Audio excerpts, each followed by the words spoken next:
बिस्मिल्लाहिर्रहमानिर्रहीम। अमर बिल मारूफ व नही अनिल मुनकर अल्लाह का हुक्म है। कुरान में मुसलमानों को अल्लाह हुक्म देता है कि तुमने अच्छाई के साथ खड़े होना है और बुराई और बदी के खिलाफ खड़े होना है, और इससे एक माशरा जिंदा रहता है।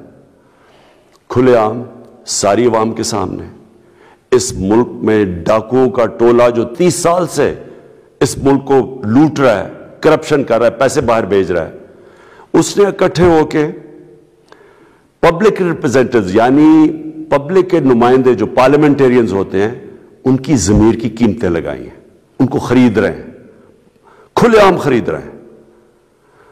मैं ये चाहता हूं कि सारी मेरी कौम 27 तारीख को मेरे साथ निकले, सिर्फ एक पैगाम देने के लिए कि हम बदी के साथ नहीं हैं, हम बदी के खिलाफ हैं। हम इस मुल्क में ये जो जुर्म हो रहा है, मुल्क की जमहूरियत के खिलाफ, कौम के खिलाफ, अवाम के खिलाफ, कि आप चोरी के पैसे से पब्लिक के नुमाइंदों के ज़मीर खरीद रहे हो, कौम इसके खिलाफ है। और मैं चाहता हूं कि कौम निकले मेरे साथ 27 तारीख को, और सारे पाकिस्तान को पता होना चाहिए कि आगे से किसी की जरूरत नहीं होनी चाहिए कि इस तरह हॉर्स ट्रेडिंग करके इस मुल्क की जमहूरियत को और कौम को नुकसान पहुंचाए। शुक्रिया।